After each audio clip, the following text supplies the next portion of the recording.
Ondo North and Ondo South as our focus here. Now, we have two prominent candidates with prominent parties from Ondo South. The PDP candidate and the APC candidate are coming from Ondo South.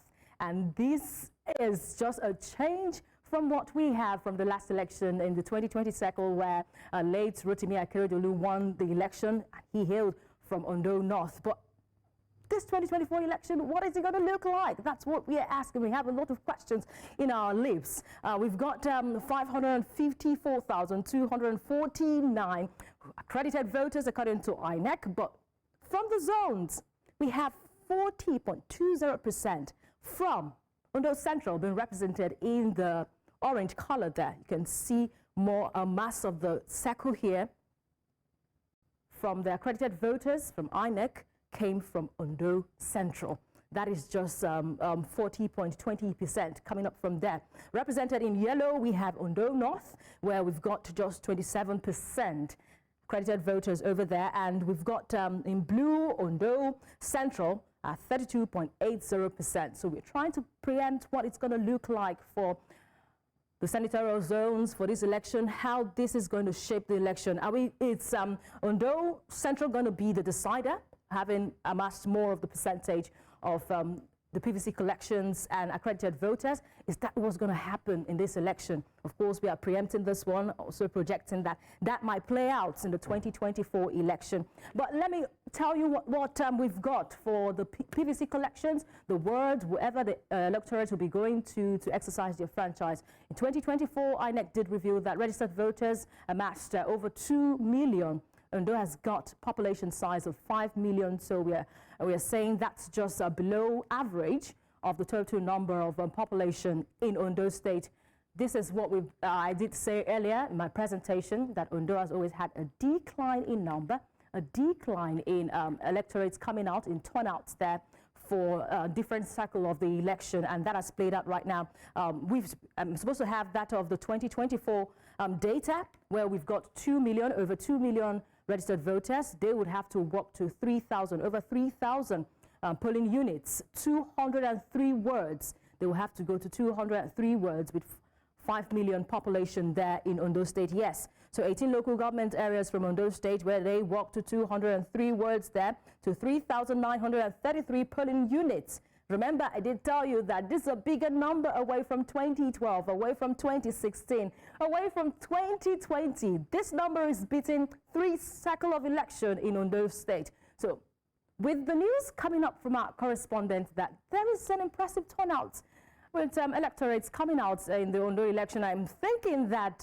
it's breaking the jinx already with the turnout of events in different local government areas of the state. So there you can see that over 2 million registered, and they will have to go to 3,933 polling units with 203 words and 18 local government areas. Now, by the local government areas, we had INEC try out a 5-day trial, an open trial, where they informed electorate to come pick their PVCs in order for them to be able to vote today in the off-cycle election in Ondo State.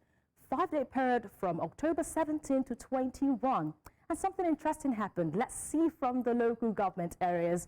All right, we saw some impressive numbers. A lot of people came out to pick their PVCs from different local government areas in the state. And the biggest number in that 5-day period was in Akure South. Interesting, 5,448 came out in a 5-day open period to come pick up their PVCs. That was impressive. That also gave me an impression that we're going to see something different, larger numbers in the election today, because just an open 5-day period before they close it on the October 21st, 2024, we saw these numbers coming to come pick up their PVCs. Ondo there is being intentional. The next number that goes bigger with 5,448 will be in Odigbo, where we've got 4,237 coming up in that 5-day period to pick up their PVCs. So I'm already smiling, something to smile about in the Ondo State election. Bigger numbers recorded there from away from 2012, 2016, and 2020. So in 5-day period, INEC could record 55,859 PVC collections. We've heard pocket of violence from Ondo election. Remember the 2020 election, where 2 days to the election we heard about troubles in different areas due to some controversy about the candidates for different parties. But we did not hear that concerning 2024 elections. So maybe every electorate there are being intentional, coming out and saying power lies in their hands and they want to pick the next sheriff in town. But let's see who will be coming out, how many candidates will be coming out, will be in contention for that seat in Ondo State. Of course, we know that we've got 17 candidates from different parties. I'm hoping I see that right now to tell you the analytical insights of the candidates that are vying for this position today in the off-cycle election. We've got 17 local political parties. We've got 17 male candidates. Justice for women, Felicity.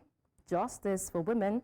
No woman is in contention for the seat, but we've got 2 female running mates, you know, joining up with the main candidates, the male candidates for this election today. We've got 15 male running mates also vying for position, and 1 person living with disability as a candidate for the Ondo State election. So, Felicity, I'm hoping that with all these permutations, with all this analysis, with all these predictions, we can see something beautiful. But at the end of the day, 1 man will be the new sheriff in town in Ondo State.